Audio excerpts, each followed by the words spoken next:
Go.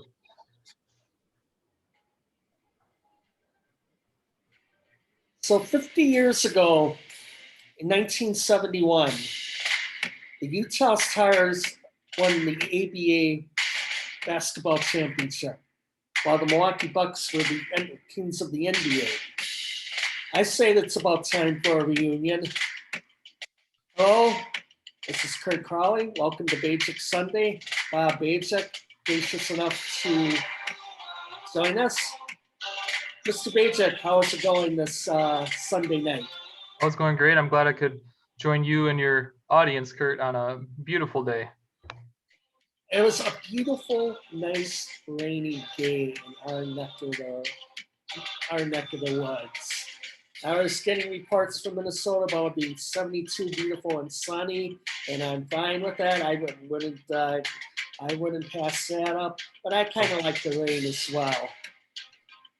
Yeah, I slept in, listened to it pound off the windows a bit, pound off my palatial status. I'm sure it did yours as well. But I wanted to take a look at that particular team with the Utah Stars, who were the Los Angeles Stars previously to that particular year.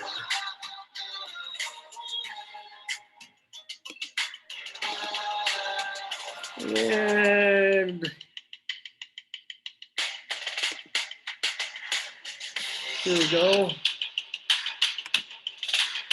See, I get this right once. So I am just going to, I have this all pulled up here. And here are the your Utah Stars 1971 championship team. And Zelmo Beatty averaged 15.7 rebounds a game.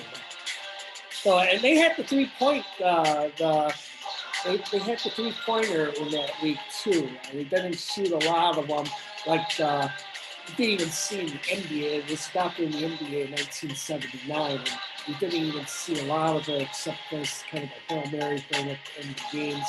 The team is down by a few. So I'm trying to remember. Zelmo Beatty, I remembered from born in 1939. Passed away in 2013. And I am going to fade out the bumpy music here. So. Well, yeah, Zelmo Betty is somebody that I've heard of before, definitely. Same here. No, and as I drill back into this, born in 1939, passed away in 2013 from Prairie View Air A&M. No, he was with the Hawks franchise. So he was Bob Pettit a little bit. Yes, for 7 years. So he probably got a championship. I want to say the Hawks won somewhere in that time frame between 1963 from 69. He did not play the 69-70 season. I guess that's when he was trying to jump to the Los Angeles Stars, and then he was with the Utah Stars, and he played a little bit final year with the Lakers. So he was racking up rebounds in the NBA as well, 13.6 1 year. So it's only 6'9", 225. So that was the star of that team. If I dare say, I don't know if Basketball Reference makes a point of him being in the Hall of Fame, and we're going to talk about the Hall of Fame because they inducted not one but two classes this weekend, and we're going to talk about that as well. But it was Zelmo Beatty. The other leading scorer was Glenn Combs and Red Robbins, and I would like to say I knew a lot about those players as well, but Red Robbins averaged 12 rebounds per game. And obviously, some people might have been more familiar with the Bucks teams of that era. People of a certain age like me, Kareem Abdul-Jabbar, John McLaughlin, Bobby Dandridge, who I guess got into the Hall of Fame this weekend, I understand. So, and of course, the big old Oscar Robertson. So I had 3 Hall of Famers from the Milwaukee team, and I would like to say 1 Hall of Famer from the Utah team, Utah Stars in the WNBA. So, like I said, the year before that, I was looking through their roster. I actually have a connection to one player from that organization. When I look at the previous season. And I'd like to do a antidote, kind of do a little bit of a circle here. Here we go. Number 12 or number 54, we went through it by a couple numbers. That is Craig Raymond. He was a 6'11", 235-pound center. I would say he looked a little larger than that. He was actually my bishop with the Mormon Church in Imperial Beach, California in the late 1980s. So yeah, he was a large man. He passed away in 2018. So I'll kind of look up the bio here. And that was when he was playing with his Greek team. He led BYU actually won the 1966 NIT championship. And as you probably know, Bob, the NIT championship was as relevant as the NCAAs at the time, because in the NCAA, the NIT was more prestigious still. It was played in New York City, or at least the finals were played in New York City. And also, to make the NCAA tournament, you had to win your conference. If you lost the ACC championship game, there was a lot of times you had Duke University or the University of Virginia, somebody like that was actually in the NIT tournament. So it wasn't the top 26 teams. That's all it was in the NCAA field. It was the top maybe 10 or so, but you also had a very talented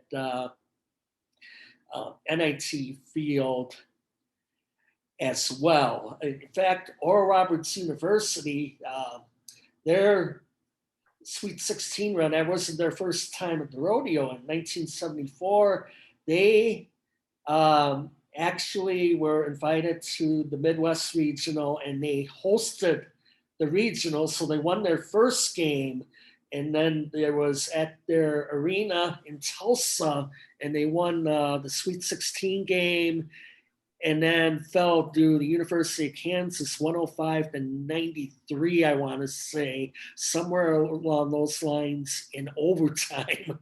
So you had no shot clock in the NBA, in NCAA basketball in those days. That was a pretty exciting game for that era. But getting back to Craig Raymond, he played for a number of teams, mostly in the ABA. He was in the NBA for 1 year with the 76ers. And he's backing up Wilt then, right?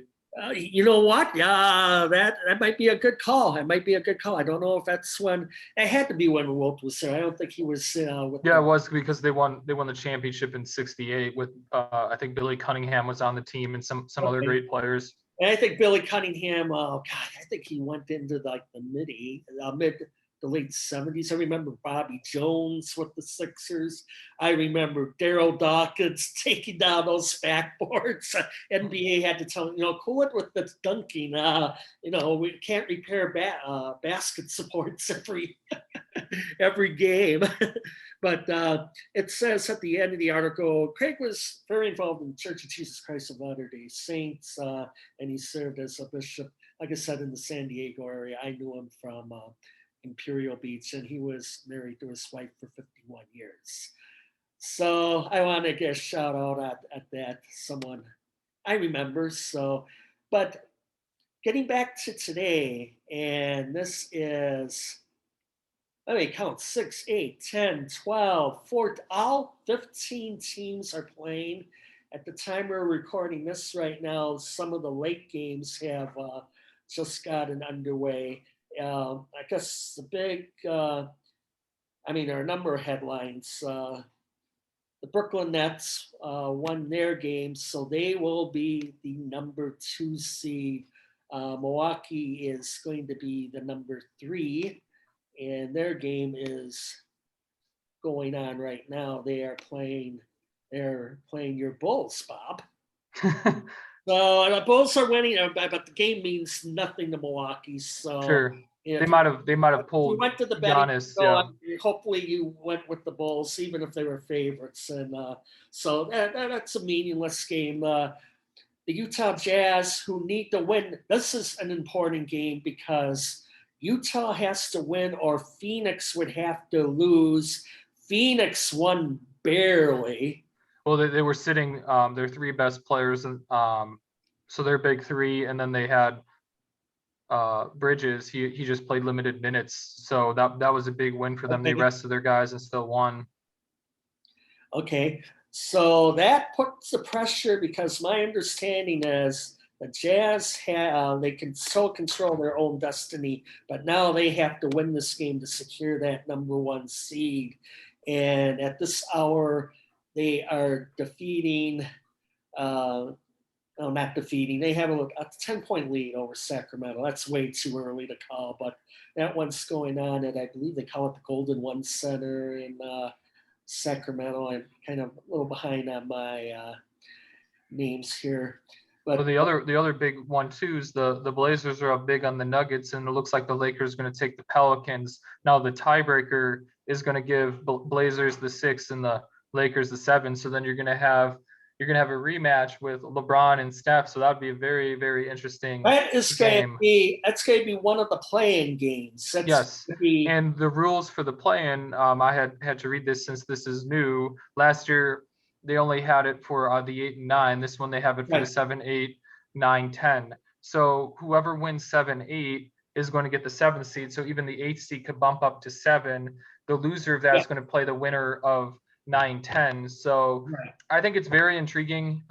It provides more. It's only 6 games now. I was getting emails. I'm like, the NBA playoffs are even longer now. Well, they're not even calling it the playoffs. This is just the play-in tournament. The play-in tournament sponsored by State Farm, and I gotta get my car insurance squared away at some point tonight.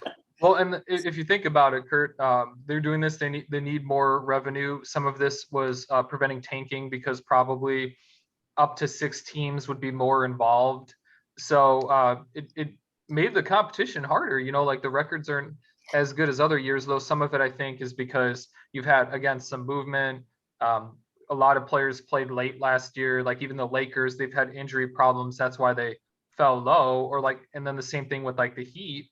They've had some injuries. Both of them played in October and had to come back in about 70 days. And that's not even counting camp, because camp, I think they had to come 2 weeks sooner. And then like the Celtics too, they played until the Eastern Conference Finals, and they have a lot of injuries right now. I mean, that's why they're about 500 right now. They could still get in the play-in, but right now Tatum's hurt and he's a big part of their team. So it'll be interesting to see what happens. The Lakers are looking good, I think. Well, I mean, the Lakers, I think, are looking good. They should beat the Warriors. The Warriors don't have their 3rd top scorer in Oubre. I think he broke a finger or something where he's not going to be able to play in the tourney. So that skews to them. Now, it'll be interesting. I'm hoping it'll be Warriors, Grizzlies, where you have Ja versus Steph. So you had kind of the old guard and the new guard. And we'll see what happens. Now the East. That would mean the Lakers wouldn't be involved unless they somehow get that number 6 seed tonight. Well, and they're not, because unless the Blazers really tank this game, they should win this game. And the Lakers should win, but the tiebreaker goes to the Blazers. So even though they have the same record, so they won more of the head-to-head. That's how they did it. But I mean, I think the Lakers are fine if they're healthy. They're going to give any team a run for their money. I mean, even if you go against the Suns, I think the Suns are a great team, but KD and AD and LeBron, they're so good. I think they could just you could go against any team and you take your chances. And I mean, newsflash, top the presses, the Timberwolves are winning big. Don't know if Dallas is playing for anything tonight, but how has Anthony Edwards has been? Because I've actually been hearing some good things from him out of Minnesota. Yeah, he's increased his scoring. It was just the typical rookie growing pains, just learning how to prepare and have the pace of play, getting chemistry with your teammates. It's been in an even year.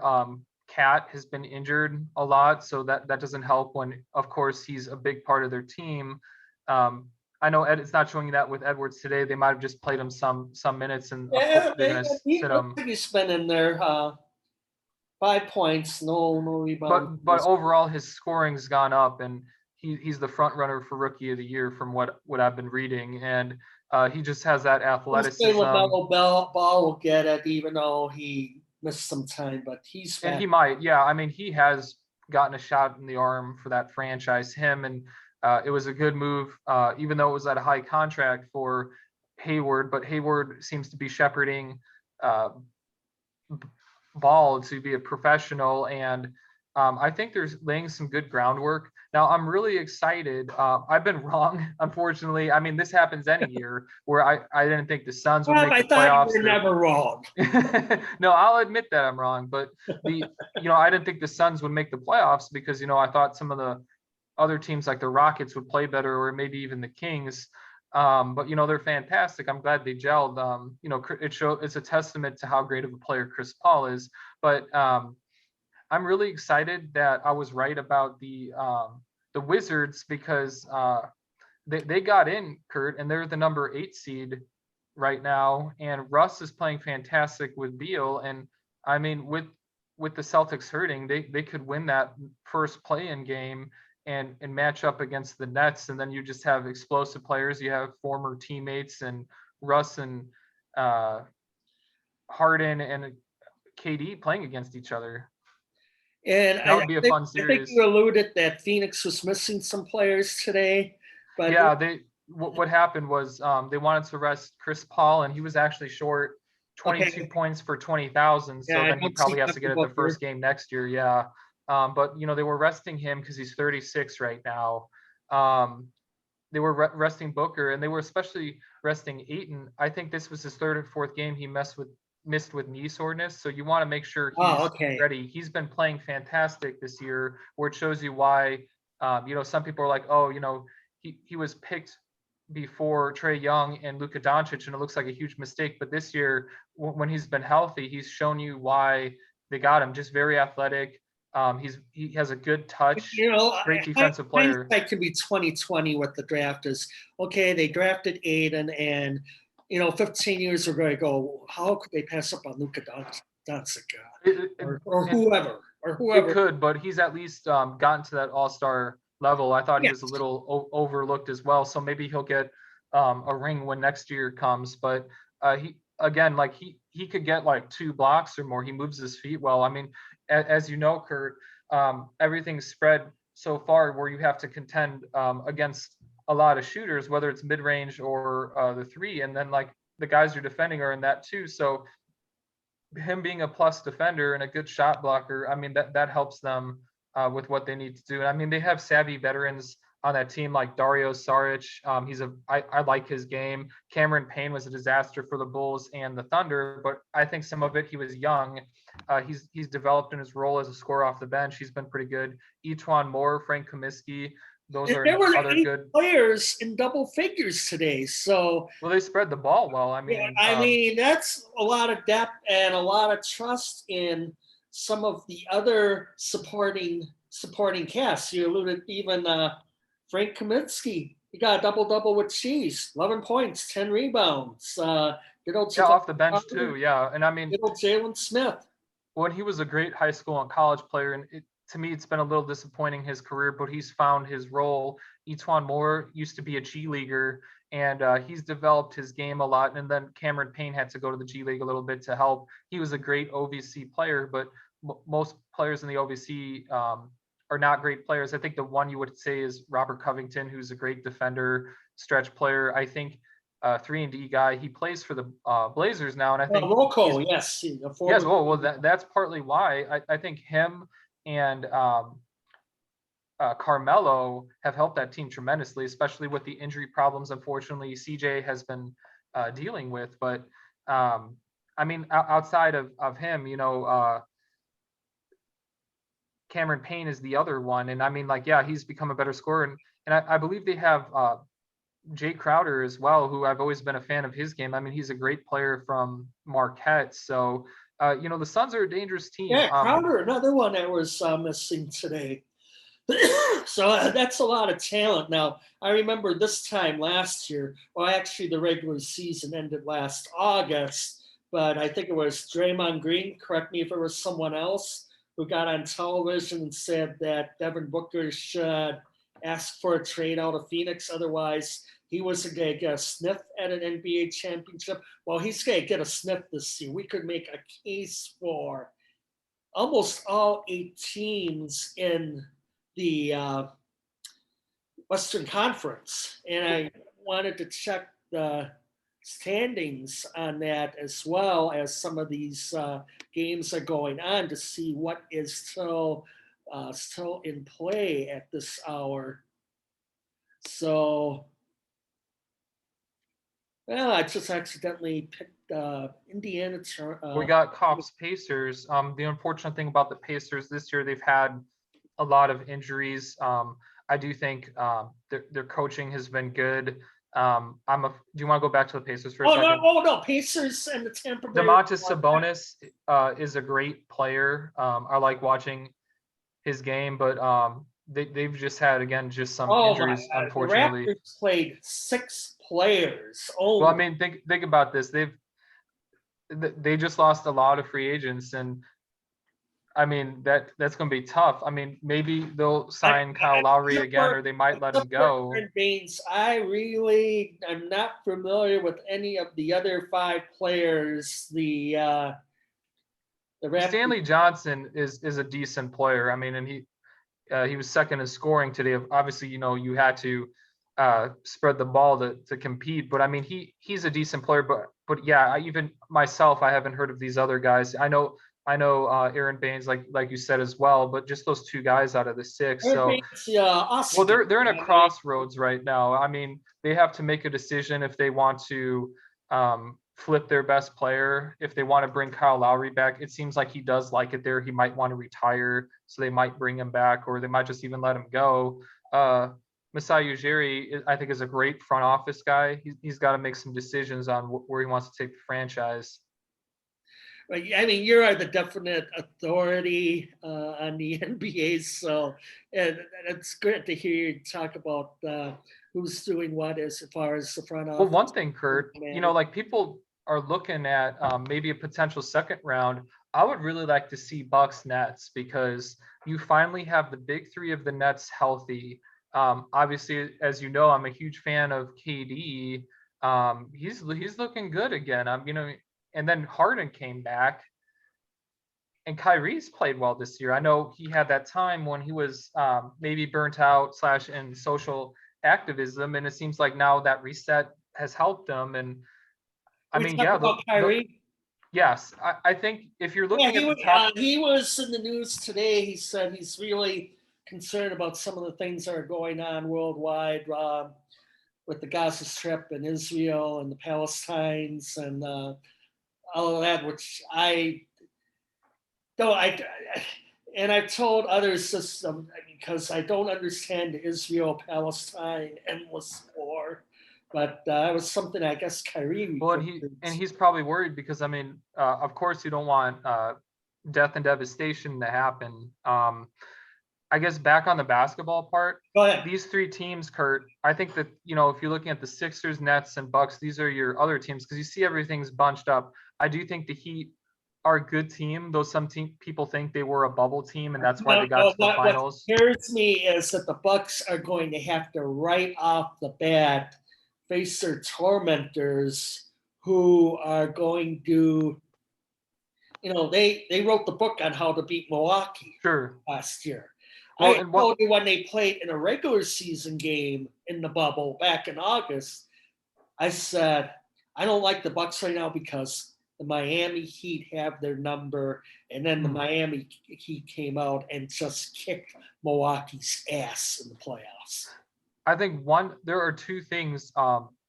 Giannis seems to be healthy. I know he missed some games earlier, but last year, I think it was possible he could have missed some playoff games if there wasn't a stoppage. That's how bad his knees were. But it looks like he's healthy. He's actually playing better. If he weren't injured, Kurt, and played more games, I know everybody's on the Jokic Yeah, bandwagon. I remember him being out when the NBA shut down in March, and even though it was about 4 or 5 months later, he did not seem right. And maybe No. maybe he was taking it slow this year as well. And it's Hmm. probably a good thing that Milwaukee didn't steamroll through the regular season. I mean, there wasn't a lot of times everyone was talking about the Nets or the 76ers, and maybe that's just fine with Milwaukee. Well, in Milwaukee, their team is stronger than last year. True Holiday is one of the most underrated players in the game. I think he's an upgrade. Again, I like Eric Bledsoe, but I think Bledsoe is a little bit on the downturn of his career. You have Holiday. He's a little longer, more athletic, and a better Yeah, scorer at this Yeah, point. Holiday's the point guard now. Yes, I think that was an upgrade. Well, and it is. It takes some pressure off Giannis, and Giannis played better than last year. His free throws are up a little bit. The defensive and offensive metrics are very high. He could have won a third MVP, kind of like what Larry Bird did back in the day, if he weren't injured and missed about 12 games. Like, I think they're going to give it to Jokic because he's played 71, 72 games. But if he were healthy, and two, if Steph played more games and Steph's record was better, it Right. might have been between Steph and Giannis. Well, Harden was on fire for a while. He He was. was. Well, and Harden was playing at such a level. It sucked that he missed about 20 games or 30 games. Like, you're right, Harden was shredding it so bad, and he even put up really good numbers on the Rockets before he was traded, showcasing him being a floor general. It's going to be really intriguing because with the Sixers, Embiid again has had an MVP type year. He might be number two. He could have competed for one if he didn't miss 20 games. I thought he was playing better, at least metrically, than Jokic, but Jokic has been on the court, and that's why Jokic is going to get it. Not to diss Jokic, the thing I like about Jokic, his scoring's improved and his conditioning improved. That was like his one thing 2 years ago, Kurt, that prevented him from being a great player. The last 2 years, he's gotten in shape, increased his range, and his passing's been great. Unfortunately, he's going to have a bigger load in the playoffs because Jamal Murray, who's another fantastic player, he's injured right now, going to miss the playoffs. They did make a trade to get Aaron Gordon, but I don't think he's the same level. It at least gives him some size. And Michael Porter Jr. is playing well. So, I mean, they have a shot. It's just, like you said, it's such a meat grinder. Them against Portland, I think, is going to be a very good series. I mean, they're both about even teams at this point. And one thing that is set in stone is we don't know who will have the home court advantage, but it will be the New York Knicks and Atlanta Hawks. Who do you like in that series? The Hawks, because at least if you go towards the best player, is Trae Young. They're a young ascending team. I guess you could say the same thing with the Knicks, but with Thibodeau, I'm not convinced Thibodeau is a great coach. I think he's a good developer. Well, I haven't been a Thibodeau fan over the years myself. Well, you're familiar with them from the Bulls. The Bulls, and then I know a little bit about the T-Wolves because Koff told us a little bit about the T-Wolves, and then Archie Shea, who's another podcast I sometimes guest on. He has him on the Knicks, and he's like, well, he'll probably be good for 2 years and then start burning out the front office and the players. But in fairness, he's probably he upped the game of Derrick Rose and Joakim Noah. He upped the game, I think, of Cat. He's upped the game of Julius Randle and some other players. Like, he does well to, if a guy's an average player, the Duke guy, he can make him a very good player. But I mean, like, you take Thibodeau away, he can fall out. Some of it might be system dependent because he doesn't really push the pace, and he wants a slug fight. And if you do that, you could kind of, if you have like this effort, you could kind of, you see like they're scoring like in 90s or low 100s a lot of games. I do see maybe 120, 137 on this. Some games Oh too, yeah, there could they were be. plastered by the Suns. So I'm looking. God, it looks like almost old school next team with these 96, 92, 102, 98 Yeah. Well, and scoreline. I think this is going to be a close series because I mean, it, it there's not, I mean, I'm just going by the best player on the court because sometimes if there's a toss up, you just kind of gamble on that. Though he does have good rapport with Clint Capella. He was part of that trade. I think that's good. They also have Lou Williams on that team. So I mean, you got another veteran who can be a microwave scorer. But I mean, expect that could be a 7-gamer potentially. Yeah, no, understand. I mean, that's two teams that no one is going to figure to be a serious No. contender for the championship. What But it's good for both franchises what happened to with Boston this year? a lot of it. I think some of it was wear and tear because um, they played until late September and they just seem to not click, at least getting Jaylen Brown and Jason Tatum healthy at the same time. They were at parts, but like, Brown got hurt and then he got healthy. And then now you have Tatum hurt and he's a straw that stirs a drink on that team. They've also decided to What trade is some of their Tatum's players. status? What is Tatum's status right now? The last I checked that he's out for now. I would have to check again, but and I mean, Donovan Mitchell's another one. I heard that he should be back for game one, which at the earliest should be next Saturday. But we'll see about that. It's been about 6 weeks now. It had to be a high ankle sprain because it has taken a while for him to come back. So we'll see where that goes. You never know until they come back. I remember having guys waiting for 5 weeks to come back from a high ankle sprain. They come back in the lineup. They look brilliant for one carry, 8-yard gain, and then gotta come out. Yeah. Re-injured the ankle. Yeah, I mean, you can have all the practice reps you want, but nothing replicates the actual game experience.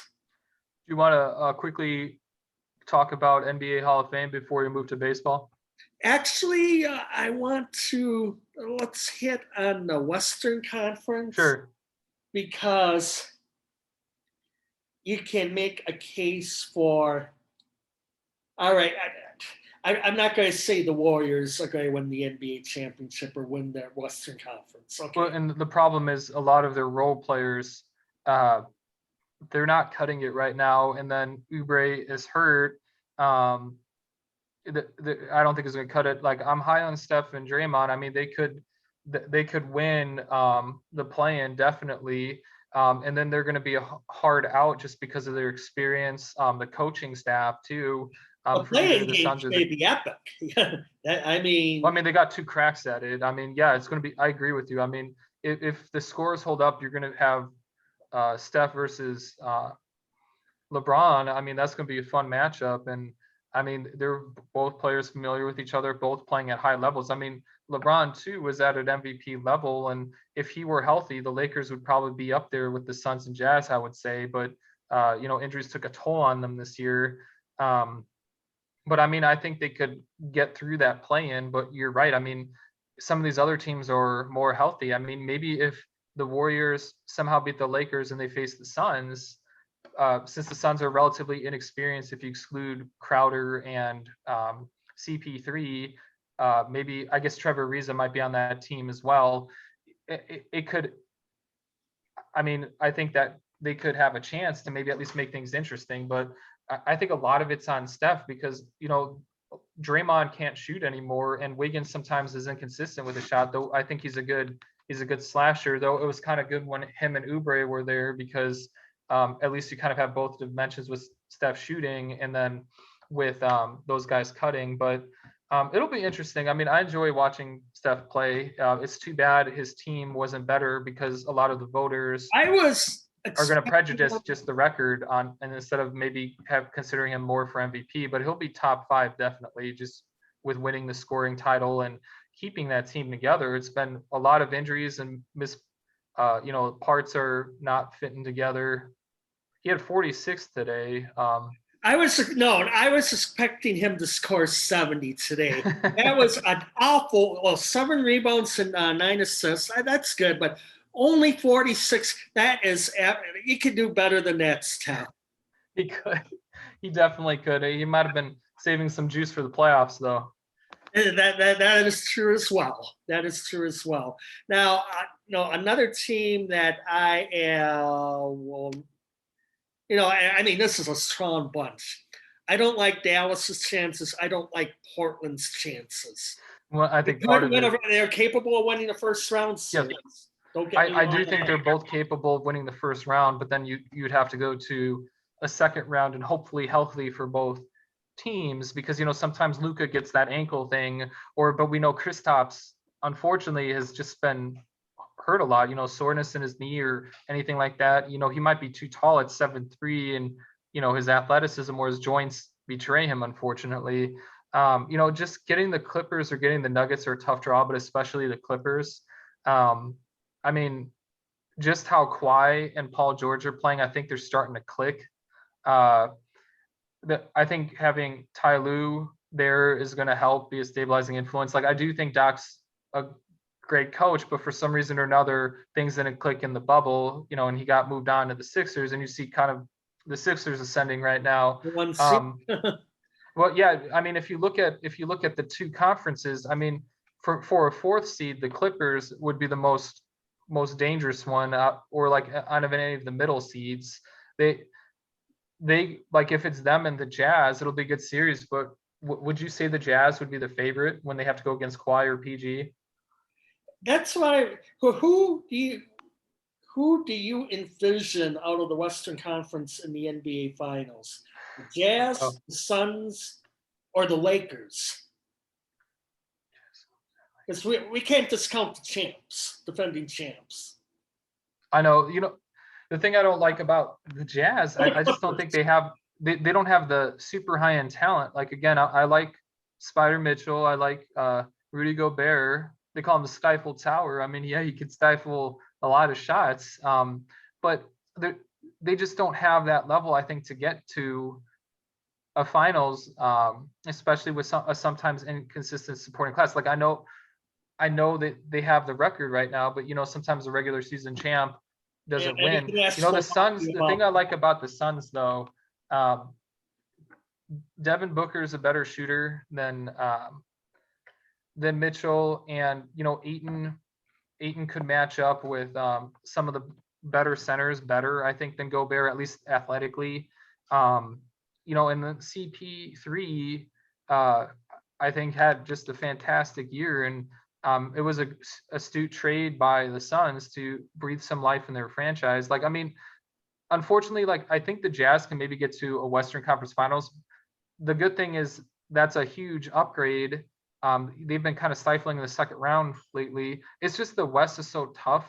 I mean, like, the Suns, I think under the leadership of Chris Paul or the Lakers, have a better shot just because of experience and maybe higher end talent. I mean, a lot of times the talent comes through, at least if you are not injured. And and the other thing is, based on what's happened in the regular season, if there's ever going to be a year the Jazz win it all, and I'm including the Stockton Malone era, because it was, so much talent. You had the Seattles and Portlands and Phoenixes at that time. Dude, and then the Bulls and then the Rockets too. The Rockets were a good team. And the Rockets, yes, they were two-time champions indeed. But even when the Jazz, and actually they succeeded Houston, Stockton hit a three-pointer to put the dagger into Houston. I watched that game, so we watched the same game. I remember Bill Walton doing the commentary, and I said, "Oh, this is it. The Jazz are finally going to do it." And then there was something called some guard for Chicago. There was Scottie Pippen and Dennis Rodman, and he enjoyed 5 days in Utah. It was like he was taking out practices to head down to Vegas. I loved it. Hey, That you gotta guard, keep things they were doing a interesting. documentary a year ago at the China. EA Sports can't use their name in their basketball titles. And they can't use the guy from the Lakers who passed away last year. But yeah, Jordan, of course. So I'm saying this has to be it. Not only to win the conference, but to win everything, because Michael Jordan is nowhere to be found these days, thankfully. But you have Philadelphia and Brooklyn, and I mean, it's like the East champion is not going to be.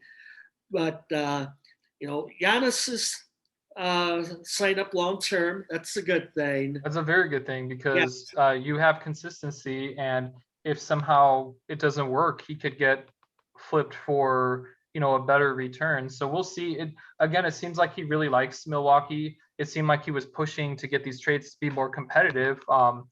And he's a leader, and so he's comfortable there for now. And if not, then again, they have some leverage to at least get more of a return. No, they had the Bucks on, maybe it was 2 weeks ago or last week on ESPN, and wow, that drone footage! I mean, there is nothing like Milwaukee in the springtime when it's actually a nice day.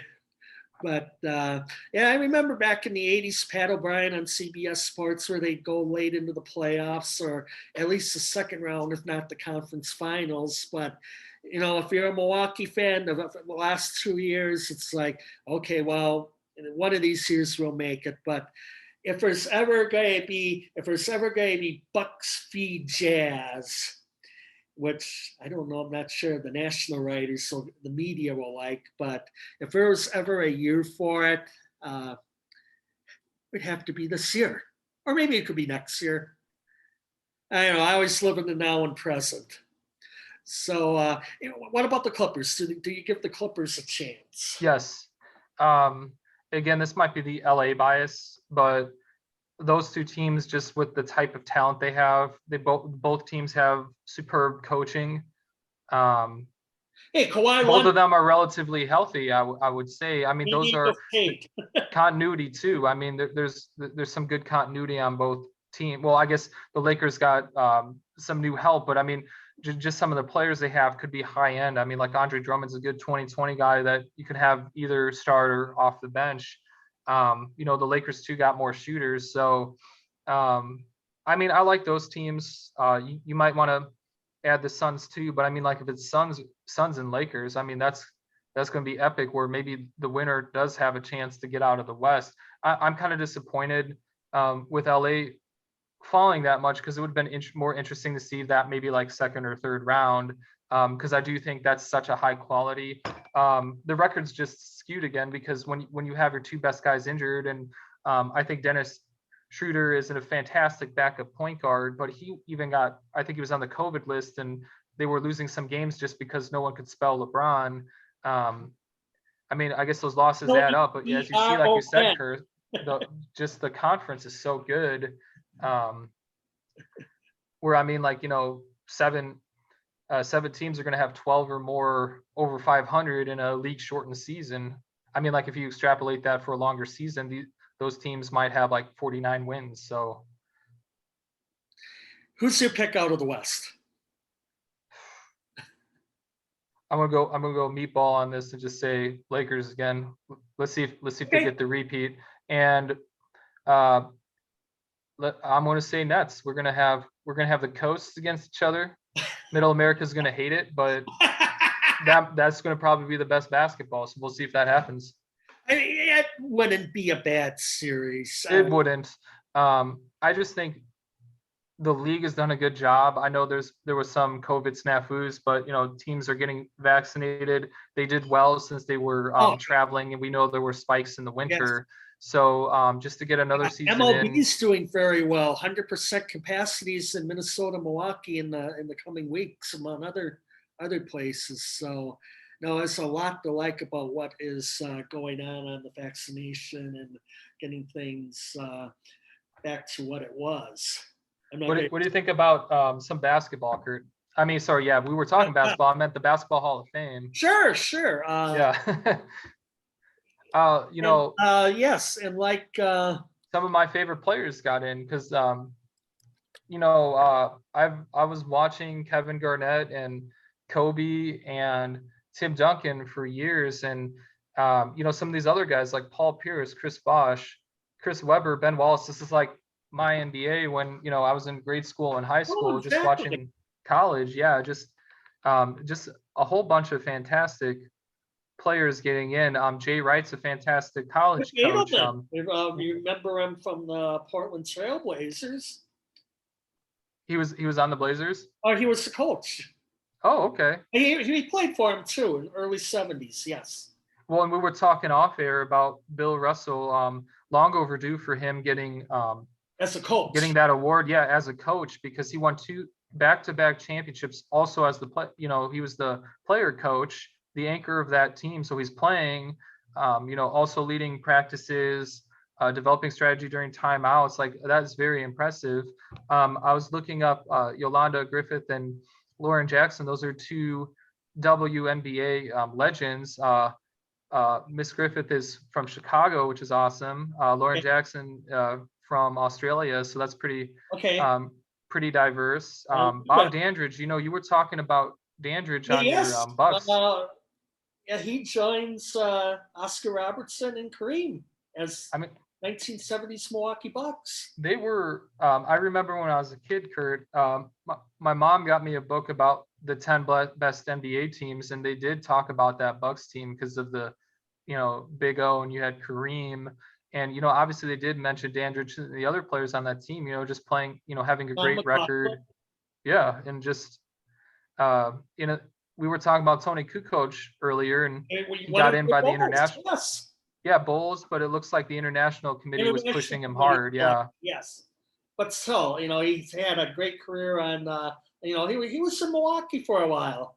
And I think he was commuting from northern Chicago to Milwaukee. And I guess the Racine County Sheriff's Department got to know him on a first name basis because he was flying back and forth from there every day. My podcast I'm co-host, sorry. my podcast co-host, one of his favorite players is Chris Webber, so it's kind of cool to see Chris get in. He was just a very athletic power forward, known for the Fab Five. So just Theus, told me he was a big fan of the Fab Five as a kid. He's about 4 years older, so he was able to watch some of those games when I was super young. It's just cool, because unfortunately injuries took a toll on him. Like after that 2002 series against the Lakers, I think a year or two later he started getting knee problems, and that kind of curtailed his career. But just a great talent. I think we mentioned Chris Bosh off air, but he's somebody who, like Kevin Love and some of these other guys, were stretching out, playing chess when everybody was thinking checkers. We're like, why aren't they posting up and just being in the lane a lot? But they realized how the game was changing. Space is important, especially if you're playing with somebody like LeBron. So Chris Bosh became a fantastic shooter and kind of like a prototype for these other centers and power forwards to expand their game, become more valuable, stay on the floor more with these more athletic, smaller lineups. And this group that we see right here, they're going to be inducted actually in September. Yes. We get the 2020 induction this weekend. Kobe Bryant, along with Tim Duncan and Kevin Garnett. Duncan or Garnett, who do you like better? That's hard, Duncan man. got the championships. Well, so does he does. Garnett, once he got to Boston. I think they're about tying their level. I do think part of it is because Duncan was on better teams with better coaching for such a long time until he got in Boston, and then it's them against LeBron, so that's pretty tough to overcome. But they almost even got 2 against Kobe. They just came up short. Everybody lost their legs in 2010 Game 7, if you remember that game where everybody's missing shots. It was almost like a tournament game. If you look at Ben Wallace, he created some history because he was the first undrafted guy to make it. a fantastic defender who almost won back-to-back with Did he play the. college ball? Yeah, he did. He did. I mean, where? I can't remember off the top Okay. of my head, unfortunately, but he was a 4-time Defensive Player of the Year. The only other player to have 4 times is Dikembe Mutombo. Some other guys who have 3 are like Dwight Howard, but yeah, let's see where he played at. Yeah, it's from Alabama, and he It went looks like to Virginia Union. yes, and he was at community college before, so he Okay. worked his way up, and he was a premier defender for many years. I remember just the defense he did on Shaq was fantastic, and he was probably a big reason why they couldn't win. Kobe and Shaq couldn't win another title. So it's well deserved for just making the most out of your talent. Is just good to see him get recognized, because I was always wondering. It's just like if you're a 4-time Defensive Player of the Year, you're doing all the little things. You led championship or deep playoff team runs, and I'm glad he got his due. Great shot blocker as well.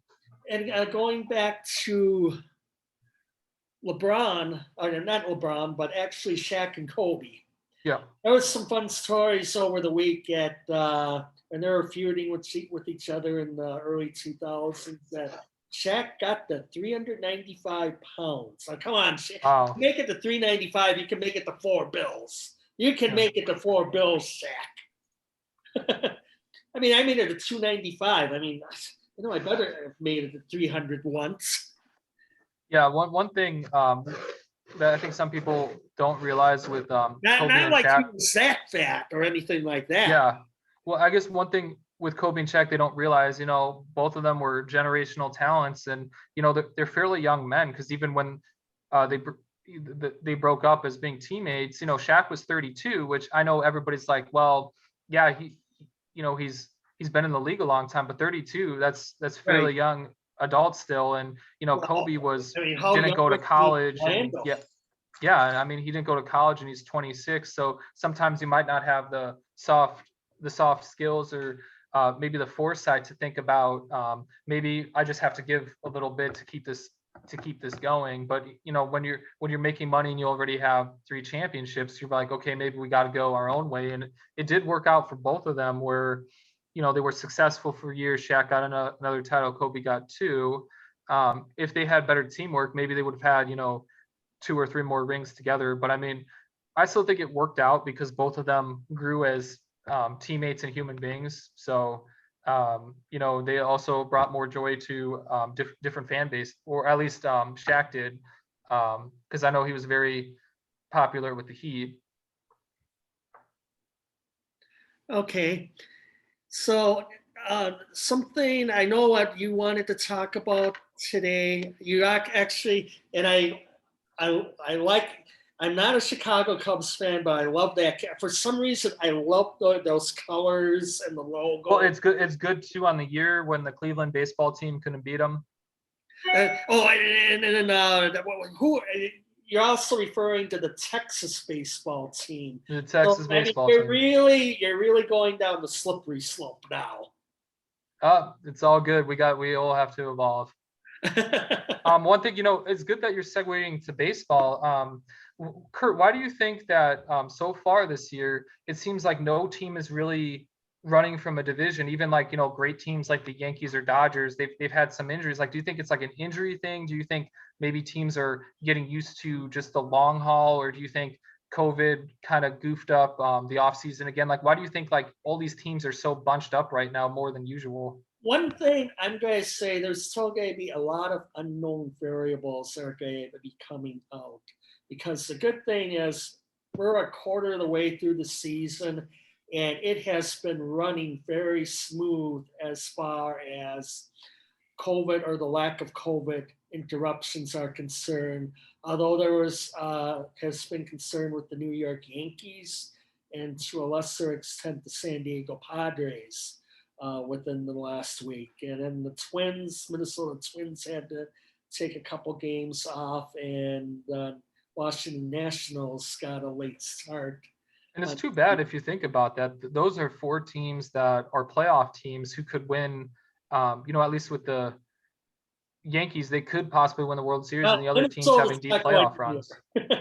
Yeah, I mean, it's too bad that they still have to struggle with it. But I know with vaccinations going up and just everybody getting healthy again, I'm just hoping those teams compete. Those are teams too willing to spend and get the star players together, develop their prospects. I mean, it's good for the game if they're successful. Yeah, and minor league baseball didn't get going again until about 10 days ago. So if you've been watching Major League Baseball, you've been seeing some guys who have never been above A ball. Okay. But the teams have seen their development, even though there was not a minor league season last year. They saw enough of them in spring training or at the alternate camp that they have been noticed, and you have to look them up and go, played an A ball 2 years ago. Well, that's how fast they developed. So that was what I have been worried about long term, is that it was going to stunt the development of a lot of players. And it might, because we know that there's been contraction, unfortunately, in minor league baseball. A lot of the owners have made the decision that they're cutting back and trying to just go with maybe what they view as a more sure bet.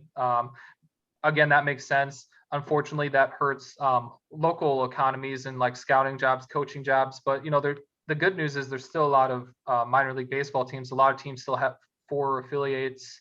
I guess they're not going to have 6 anymore, but you're right, Kurt. I mean, that's a good observation. I wasn't even thinking about just the minor league season not happening last year, starting late this year. Right. And then maybe just with less coaches or scouts to help you out, it is going to hurt some of these younger guys trying to get acclimated. Just in a weird, this season is going to probably be weird for a few more months until things open up more with more fans or less restrictions in traveling. And my Milwaukee Brewers they've been struggling lately. They busted out for 10 runs today and somehow almost blew an 8-run lead, but end of the day, it was finally a W. They had to score 10 runs to do it, but well, that's impressive without Yelich too. Yes. And you talked to me off air and about the, I didn't think much of the broken kneecap. He thought he could have came back had Milwaukee gone to the World Series, hypothetically. But that was probably, I don't even know if that would happen, because if that were to happen. But he was awful. I mean, this was one player the pandemic was not good to. It's only 60 games, but he hit like 205, or I forget what the final number was. And I know Chris Bryant had a similar thing, but last year, in fairness to him, he was gutting out. I think they said that he had some kind of wrist issue where if it were a longer season, he would have had surgery and rested for a while and then try to get in when the games mattered a little more, like if you know where you are after 100 games. But since there was only 60, he tried to gut it out, and they did win the division, but unfortunately, I think that division was not as good. And maybe that's the same thing for this year. Like the 2 teams are probably the Brewers and the Cardinals, who I think are the top ones. The Cubs are going down, and part of it is because they never addressed the pitching. They made outside 500. Yeah, and they did. The big issue is when they traded Darvish, I knew they didn't care about winning this year, so they're probably unfortunately going to unload people. What we can say is there will be 3 teams out of the NL West in the playoffs. Well, I think that could be a good bet, because the Dodgers are going to recover. Although I'm not sold on San Francisco. They are an old team.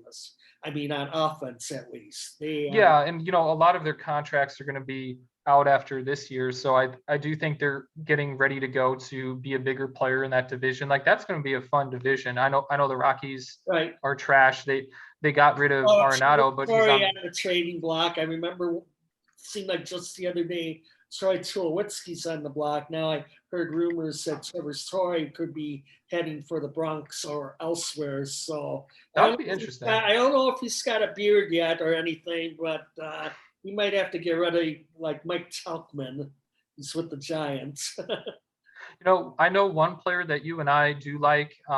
He was also on 60 Minutes.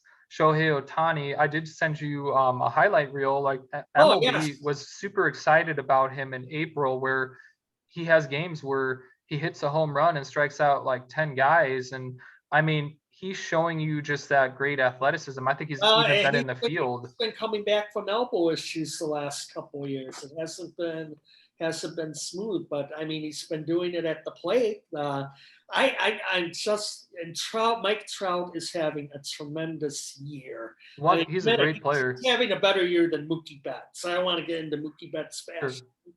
but Mike Trout is worth every penny, and it's sad that the Angels are at the bottom of that division. It's true. I And guess the that's one falling flip on Mike Sosa and now Joe Madden. Or maybe the front office. They got to do something about the surrounding pieces, the supporting cast, to get well, that team in contention. I think part of it is just the lack of pitching. I mean, they haven't had a pitcher, a front end starter, or their bullpen's been like just mediocre. Where, like in baseball, you could have a great lineup, but you see with the Cubs, if you don't have like the pitching, the high end pitching, you're not going to compete. I think that's part of the problem, Kurt. I mean, if you think about having Trout and Ohtani, they've had other really good players on that team, and they can't advance. I mean, I think that's part of it. They might need to do a better job in pitching. Right. And then another team, and I know it's near and dear to your heart, and actually they're having a pretty good year this year, but Boston's bounced back.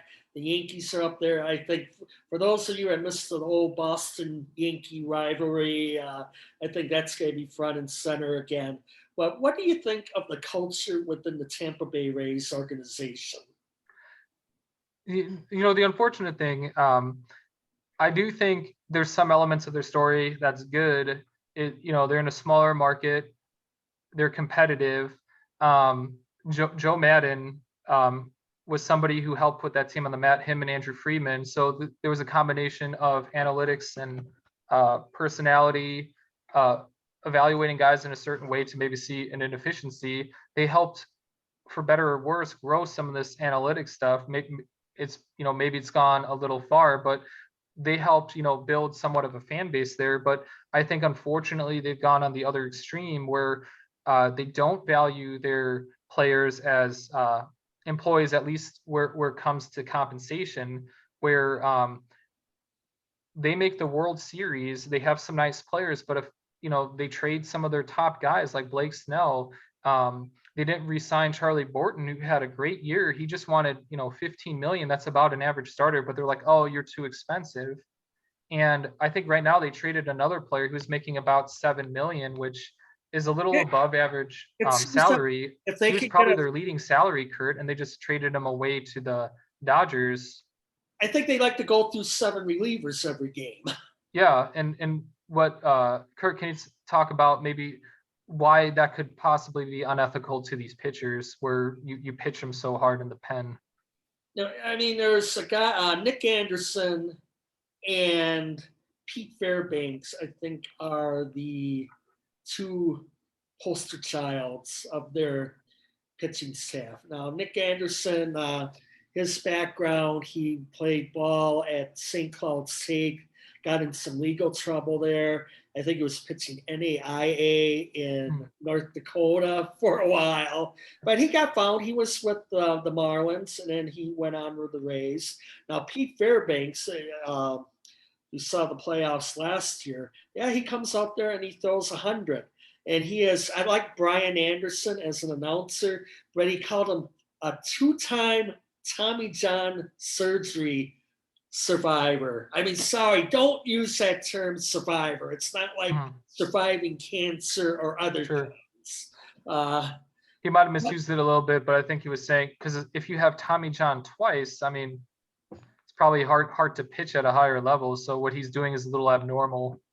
Yes, but it's like, I bet you a quarter right now, there are probably several guys in the Tampa Bay system rehabbing from Tommy John that they got And then when they truly come back and they're throwing near 100, they're going to throw them, and that will be who will replace the Nick Andersons and the Pete Fairbanks. Now I was trying to see what Fairbanks was doing this year. Well, now he's got a strained rotator cuff, Hmm. and he And nobody on that team anymore, Kurt's making more than 4 million. I right, mean, right, I think right now they're filling a team for and like 40 he, some million, and that's he it. pitched about 6 innings since, and he's got 7 strikeouts. Well, he had 39 strikeouts in 26 innings. So I have I don't watch Tampa Bay games. I haven't seen a game Fairbanks has been in. It sounds like he's lost some velo though. Just off of that, I would have to do some more research. But that's fine with Tampa because they're not going to re-sign him for 10 million, 30 million for 3 years or Yeah. anything else. They'll go with someone else then.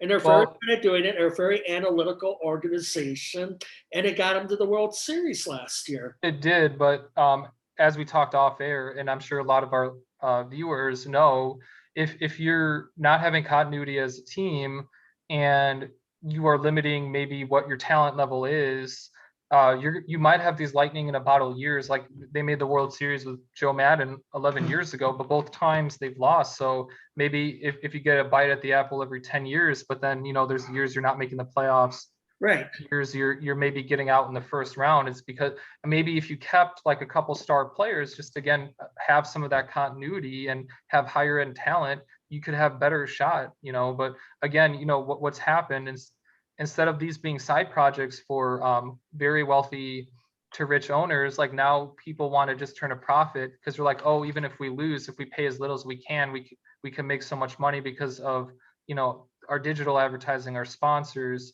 our deal with MLB, the gate receipts, even if like 10,000 or less come out of the 40,000 stadium. Something has to be done with the regional sports networks. So it's like I would like to watch some Royals games, but they're not on any of the major streaming services. I would have to go with Spectrum or Xfinity or whatever, one of the big contract cable guys. So I'll be honest, I did sign up for the MLB package because I like watching the Milwaukee games. I like watching Cleveland once in a while. I watch the Padres. And I guess if something relevant happens with the Royals, I can watch a game a few hours after the fact. But the Royals aren't doing that well right now still, and it's just I'm not paying $100 a month to Spectrum just so I can see the Royals, and then come basketball season, the awful Oklahoma City Thunder are losing a game by 67 a few weeks ago, and the Minnesota Timberwolves. Sure, but I mean, at least with basketball, you could see some dunks. Like a lot of times when there's a bad baseball team who can't hit and field, it's just not fun to watch. I mean, at least Shea Gilgeous-Alexander, he's a fun player to watch on that team, and I know there's some other nice young pieces that they have. So I mean, at least you could see flashes. It's harder in baseball because I mean, if you have a better team like better lineup, pitchers pitch to you differently, so you get better looks. If you have better pitchers, you put more stress on the batters where they're not as comfortable. So I mean, again, you just need a higher level of talent to be successful. I mean, some of these Midwest baseball teams like the Royals, they were great for those 2 years, almost won 2 World Series, but Right. they couldn't afford these guys. Like even if they spent about 100 million, And you know 120 what? million, which is nowhere near 2015's become a while ago for me. well, and Kurt, I know you agree with this. If the luxury tax is about 210 million, but like I mean, even if you pay 100 to 120 million, some of these like middling teams could actually do a lot better because you could attract Right. better free agents or retain your better talent. But like they're going to the other extreme and maybe doing 70, 60, 50 million. Yeah, you can do that, but then you're not gonna win because you limit your talent base and continuity. I mean, that's important. It's like the same way if you run a business, you want to retain the best talent, you want to attract the best talent, you want to hopefully have continuity. If that happens in sports, like remember when the Browns used to be the worst team in football, now they're ascending a little bit. I think they got a better plan. Right. It's because they got the talent and they have a game plan. When you're a team like the Cleveland baseball team, they had fantastic pitching. You had Lindor and Ramirez and stuff, but now you've basically flipped everybody. That was. I don't want to bash Francisco Lindor, but that was a good trade to get rid of him. I didn't like Corey Kluber but they left at about the right time. Kluber's had some health arm issues. Lindor's hitting 188, and he's freaked out about mice or rats or something in the Mets clubhouse. I mean, get used to it. Welcome. Well, sometimes it's like the Mets are gonna Mets. That's what's gonna happen sometimes. But those might be some things. But if you're not going to pay somebody like Lindor, that's going to prevent, I think, better free agents from going to your team. Or like the same thing with Kluber. Kluber did so much for that franchise, helping them get relevant again. And maybe that's a good baseball move, but is this a good personnel move in the long run? Because if you're just unloading guys who meant so much to your franchise kind of in unceremonious ways, are you really going to attract the best players? So, I mean, there's a flip side. You have to make the decision. I mean, that's one all-star in all books that they still have. Bieber, one of the best relievers one of the best pitch starters in baseball. But again, if they're not winning, I wonder if they're just going to flip him too. And you get these. I wanted to make sure I didn't call him Justin, so I said Shane Bieber. Yeah. I mean, I do think he's a good pitcher, but again, is Cleveland going to decide just to unload him, even though he's somebody you could build with? Got rid of Mike Clevenger. He's San Diego's problem right now. He's rehabbing from Tommy John. So I don't know. They got rid of some of those guys at about the right time. And for Clevenger, they got Franmil Reyes, who is actually also having a very good year for the Tribe. Well, we'll see what they do. I mean, it's kind of a bunched up division with them, the White Sox and the Royals for now. The White Sox do have the best talent. And you do have the Tigers to beat up on. Yeah, you definitely do. And maybe the Royals come back to earth or not, or maybe they are kind of turning around. Are there any sports fans left in Detroit? I wouldn't blame anyone there who's left. I don't know. I mean, the only reason to watch them is Miggy. He's trying to chase 500, being one of those rare 500 homer, 3,000 hit guys. He was down in the bingo numbers. He was down at 098 about a week, 10 days ago. I think it's picked it up a little bit since then. But he'll pick it up. I mean, he's older, but he knows. Batting average was 150. So even as they turn by velocity rates and barrel rates, and if he had average luck, he would still only be hitting 150. It's kind of a sad story. It is, but I mean, he's had a wonderful career. He's made his money. And if you look at it this way, if he's on a bad team and this is a sunk cost, to me, it doesn't matter. I mean, he's trying to chase a record. I'm sure he's there helping the younger guys. I mean, I don't see that as a bad thing. I mean, yes, people diminish in skill, but I think we have to be ethical in how we treat them. And I mean, how baseball has it, you have guaranteed contracts most of the time, and you're following the CBA, you're following your contract. So I mean, if you're into just the business side of that, I mean, that's what they agreed to. And now the ultimate segue, and I know you don't follow hockey much. I've been trying to follow it since the playoffs started this weekend. I'm a little more into the college hockey scene because those games are much more relevant in the regular season. I guess is why I enjoy watching. And there's the University of Wisconsin, and that's the only real connection Wisconsin has to hockey at any level. But you've noticed some developments on the social front with hockey. Philip, what are your observations? Do you have that article I sent you? I can look it up. I don't want to drill into my email, but give us a little summary. Sure. Let me see if I could find it. But there was an issue with youth hockey. And where, unfortunately, there were a couple players on a team, and the opponents were using racially charged language, the N-word, and just making ape sounds or something crazy like that. And And I they have didn't. heard that, even from NHL crowds against. I mean, there are more black players than ever in Sure. professional hockey, but unfortunately, here and there, we hear way too many stories in soccer. They've been taking a knee right before kickoff, before English Premier League games this season.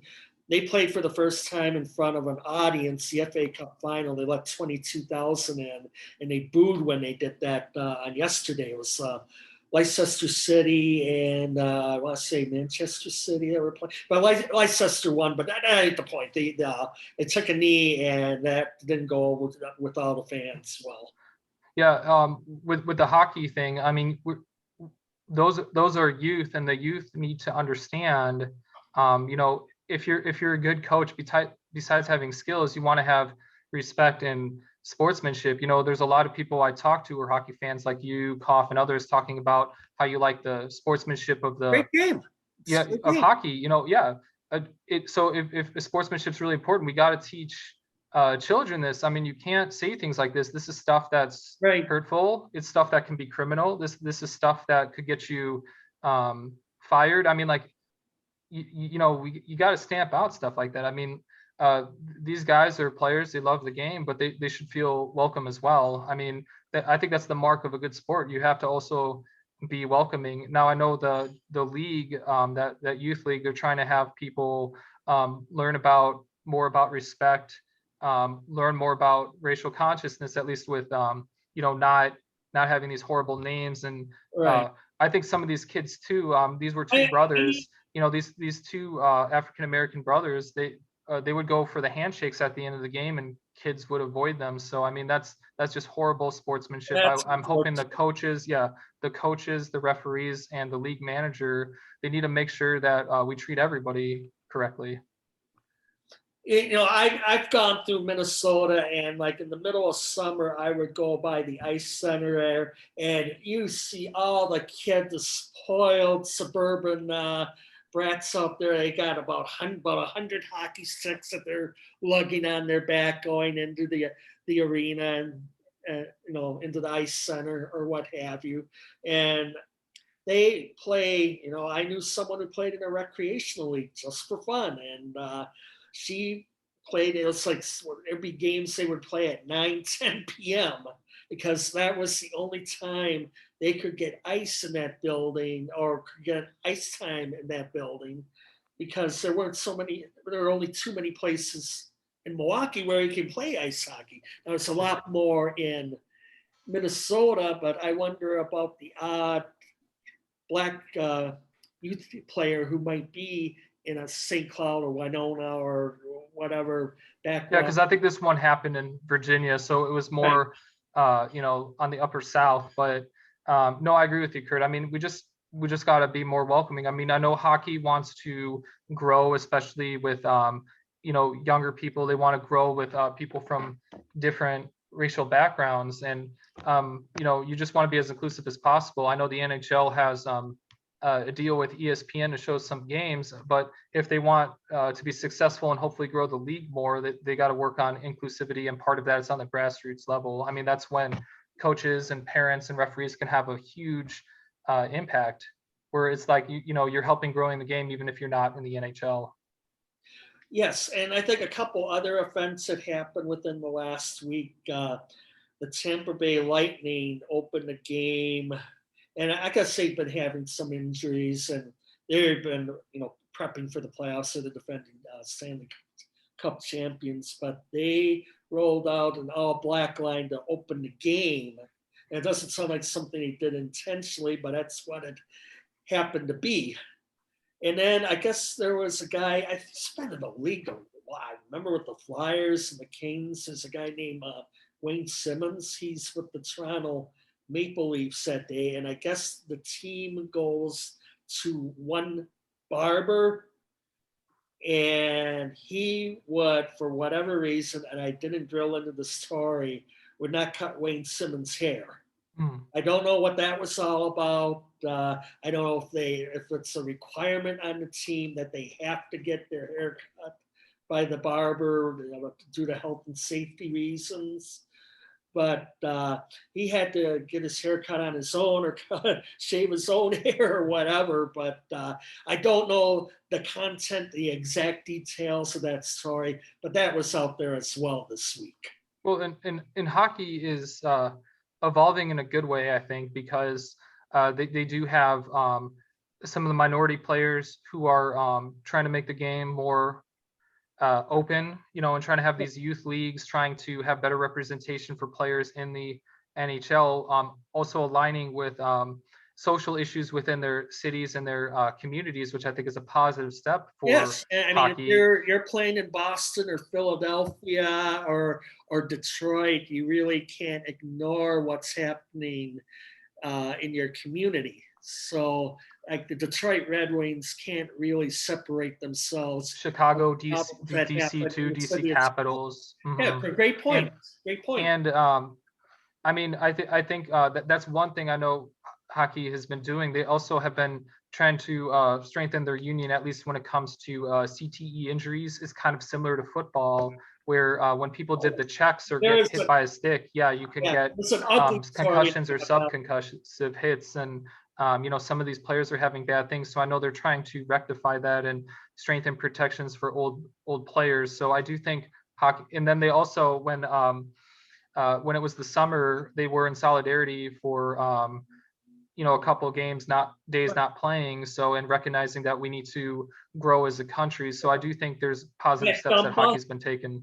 Minnesota Wild remains very involved in that.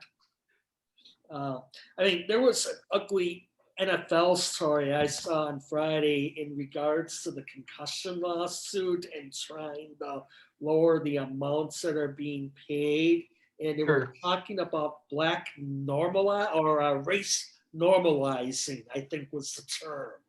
And what they said, oh, this is according to the ESPN scroll, and maybe I need to drill more into this, was that, quote, blacks start with lower cognitive skills, which is a very damning thing to say.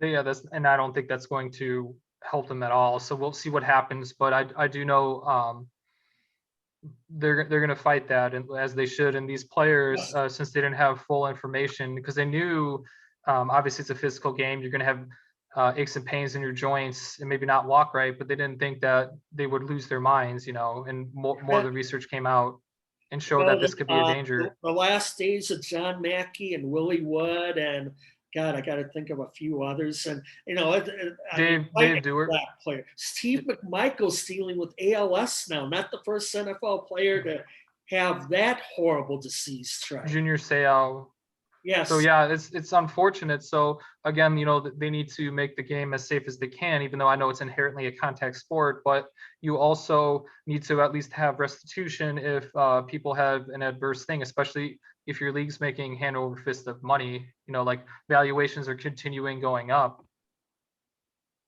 exactly, exactly. Well, we've had a very good discussion, I think, about everything. We didn't really hit on the NFL. June 1st, we'll see where Aaron Rodgers goes, if anywhere. I guess quick. I am excited about Justin Fields, but maybe we could talk about that another time. Yeah, as he should be. As he Yeah. should be. That's going to be, I'm excited to see Zach Wilson with the Jets, Trevor Lawrence with the Jaguars. The schedule dropped the other day. So I really want to get back into fantasy football, which I avoided last year because, we didn't know if it was even going to be a season. So I've taken actually the last couple years off on that. But anyways, he is Bob Bajek. I am Kurt Crowley. Bob has been on, I think you did a Bajek and Brown show this week. No, I haven't, but I need. Okay. We've been on hiatus, but we're gonna try to boot it up again. But okay. And actually, I will now be, as well as kacmedia.com, I am also going to be featured on Alpha News, Minnesota. It's ALPHA NEWSMN News.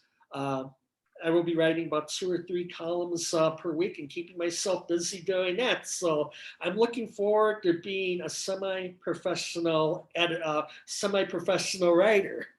I'm a bit geeked about that. Well, thank you so much for having me on, Kurt. This has been fun. Thanks very much, Bob. Let me get my bumper music up again. Here we go. I need my bumper music. Come on, bumper music.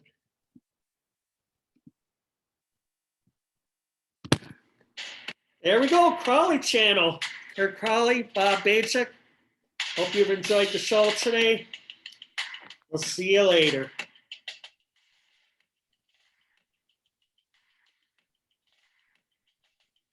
Three.